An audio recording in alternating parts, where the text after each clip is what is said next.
आसमान से गिरे खजूर में अटके। ये कहावत तो हम सबने सुनी है, पर क्या होता है जब ये सिर्फ कहावत न रहकर किसी की जिंदगी की हकीकत बन जाए। आज हम बात करेंगे ऐसी ही दो कहानियों की, जहां आजादी की तलाश एक नई कैद पर आकर खत्म हो गई। चलिए साथ मिलकर समझते हैं इन किरदारों के सफर को। तो सवाल यही है, क्या एक मुसीबत से बचने के लिए किसी दूसरी, शायद उससे भी बड़ी मुसीबत में कूद पड़ना सही है? इसी सवाल के इर्द गिर्द घूमती हैं हमारी आज की दोनों कहानियां। और यकीन मानिए, इसका जवाब उतना सीधा है नहीं जितना हमें लगता है। तो चलिए कहानी की शुरुआत करते हैं। मिलते हैं हमारे दो किरदारों से, रोहिणी और सुमित।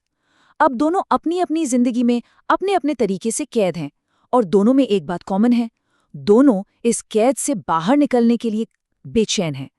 तो सबसे पहले आइए समझते हैं कि आखिर उनकी ये बेचैनी, ये हताशा है किस बात की। ये दो चेहरे हैं और दो बिल्कुल अलग अलग कहानियां।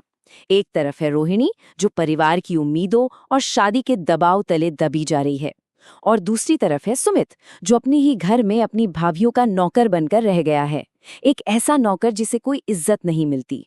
सोचिए रोहिणी पर क्या बीती होगी जब उसका बॉयफ्रेंड सूरज शादी की बात करने उसके घर पहुंचा और उसके पिता ने ये शब्द कहे। ये सिर्फ सूरज का अपमान नहीं था, ये रोहिणी की पसंद, उसके फैसले का अपमान था। और उसी पल रोहिणी को लगा कि उसकी अपनी जिंदगी पर शायद उसका कोई हक है ही नहीं। अब जरा सुमित की जिंदगी का एक दिन देखिए। सुबह उठकर 5 किलो मटर छीलना, दोपहर में छत पर इंसानी बिजूका बनकर कौवे उड़ाना, और शाम को भाभीयों की इंस्टाग्राम रील्स के लिए ह्यूमन ट्राइपॉड बन जाना। मतलब ये सिर्फ काम नहीं है, ये तो रोज रोज होने वाला एक भद्दा मजाक है, एक अपमान है। अब देखिए, जब हालात बर्दाश्त से बाहर हो जाते हैं ना, तो इंसान कोई भी रास्ता पकड़ लेता है, बस उस घुटन से बाहर निकलने के लिए। और अब हम कहानी के उस हिस्से में हैं जहां रोहिणी और सुमित दोनों ही अपनी आजादी के लिए एक ऐसा रास्ता चुनते हैं जो एक झूठे वादे की नींव पर बना था। दोनों के लिए हल एक ही था, शादी, लेकिन वजहें बिल्कुल अलग। रोहिणी को शादी में एक सपनों की दुनिया का वादा दिखा, एक ऐसा पार्टनर जो उसे हर खुशी देगा। वहीं सुमित के लिए शादी सिर्फ अपनी भाभीयों की गुलामी से आजाद होने का एक टिकट था। मतलब रास्ता एक, पर मंजिल के ख्वाब बिल्कुल जुदा।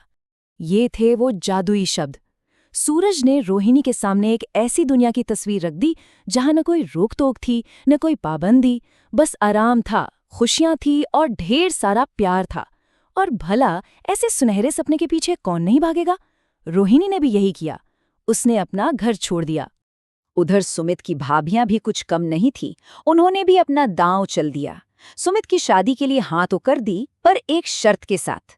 लड़की एकदम गाय जैसी सीधी होनी चाहिए। मतलब उनका प्लान बिल्कुल साफ था, एक नौकर जाएगा तो 2 गुलाम आएंगे। कहते हैं ना, सपनों की दुनिया से हकीकत की जमीन पर गिरना बहुत तकलीफ देता है। तो अब कहानी का वो हिस्सा शुरू होता है जहां रोहिणी की आंखों से सपनों की वो गुलाबी पट्टी उतरती है और उसका सामना होता है कड़वी सच्चाई से। जरा सोचिए, क्या से क्या हो गया। पहले हफ्ते मंदिर में चुपचाप शादी, और कुछ ही हफ्तों में जब पैसे खत्म हुए तो सारे रोमांटिक सपने भी खत्म हो गए। 2 महीने के अंदर किराया देने के लिए अपने जेवर तक बेचने पड़े, और सिर्फ 4 महीने में जिंदगी पानी और केरोसिन की लाइनों में सिमट कर रह गई। सपनों से हकीकत का ये सफर वाकई बहुत छोटा और बहुत दर्दनाक था। और फिर सबसे बड़ा झूठ सामने आया। वो जो सूरज का ऑटोमोबाइल का बिजनेस था, वो असल में उसके पिता की साइकिल की एक छोटी सी पुरानी दुकान निकली। जहां बड़े शोरूम के सपने थे, वहां अब सिर्फ चिकनाई लगे औजार और पंक्चर टायर की हकीकत थी।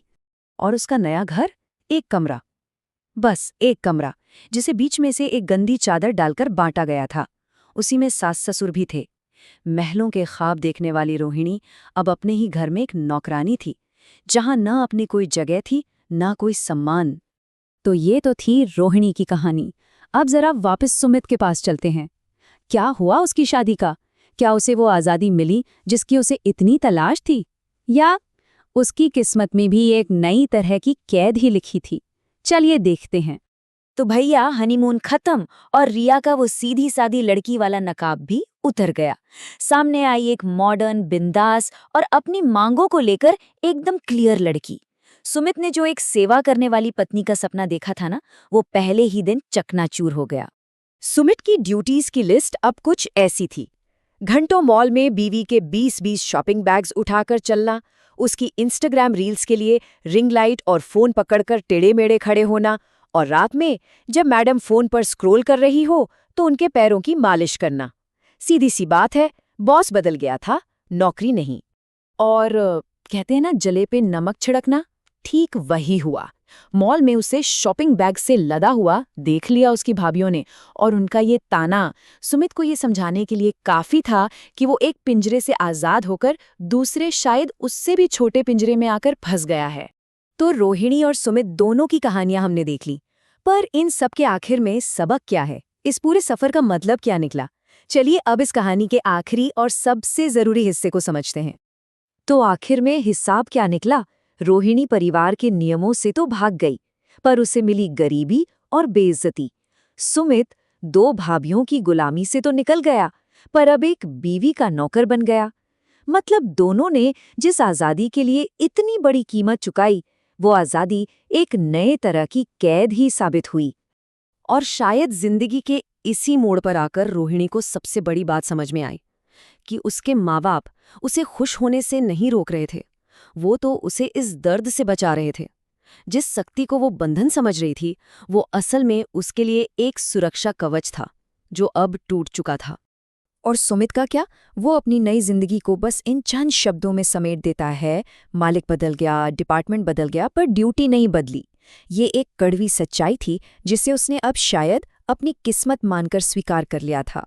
तो इन कहानियों के बाद हम फिर से उसी सवाल पर आकर खड़े हो जाते हैं कि आखिर असली आज़ादी है क्या, और हम उसकी क्या कीमत चुकाने को तैयार हैं? रोहिणी और सुमित की ये कहानी हमें ये सोचने पर मजबूर करती है कि कहीं हम जिस चीज़ को आज़ादी समझकर उसके पीछे भाग रहे हैं, वो खुद एक नया पिंजरा तो नहीं? इसका जवाब शायद सबके लिए अलग-अलग होगा, पर सोचने वाली बात तो है।